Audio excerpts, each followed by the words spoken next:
This is breaking news. Maher GOP drools, but the left is ignorant. The 20th annual Aspen Ideas Festival got underway on Sunday afternoon with swear words, jokes about Joan of Arc's death by fire, and the argument that while another American Civil War sounds fun, it would be a little impractical.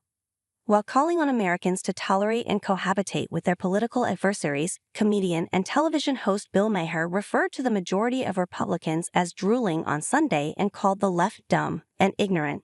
Maher chastised Americans who refuse to communicate or find common ground with those who think differently, though he also was quick to infantilize or denigrate those he doesn't agree with.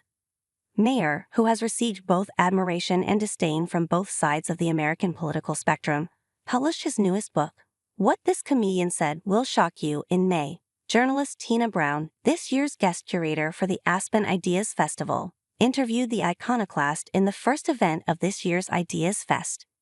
Brown referred to some parts of the book as withering, particularly when Maher argues that the United States has reached peak stupid. A Kirkus Review's description of the book likewise notes Maher's sharp tongue.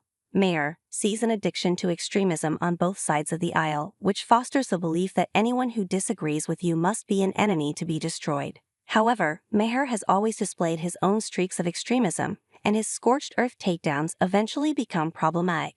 Some parts of the text are hilarious, but others are merely insulting.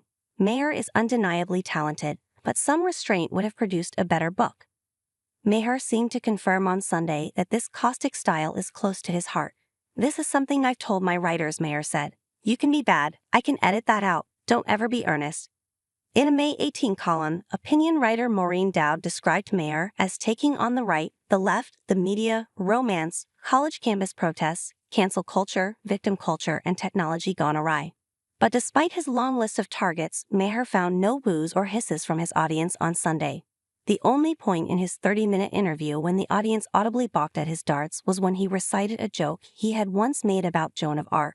When they cooked Joan of Arc, she was still pink in the middle. Oh, some audience members said. It was 1431, Maher said, too soon, and the audience was back to laughs.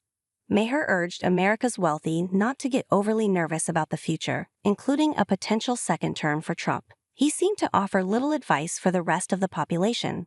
People come up to me all the time in restaurants in Los Angeles, nice restaurants, saying, Bill, what are we gonna do? And I'm like, look around, finish your $800 meal, Maher said. Later, he told the audience to remember that they are lucky to live in America right now. Just realize how lucky you are and how good your life is, Maher said. I just walked around Aspen, it's not that hard.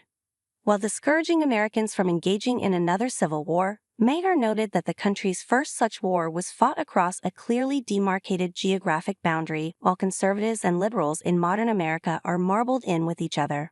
There are 4 million Trump voters in California, Maher said. I think my dry cleaners are behind enemy lines. In contrast to a civil war, Maher said Americans should learn to live with one another like family members do. You have to remember that America is a family, and the definition of a family is those who hate each other without resorting to violence, Maher said. The metaphor spurred a bout of laughter among audience members, but may ring hollow for some Americans. According to the National Children's Alliance, approximately 600,000 children are abused in the United States each year. 77% of the children who suffered abuse or neglect in 2021 were victimized by a parent.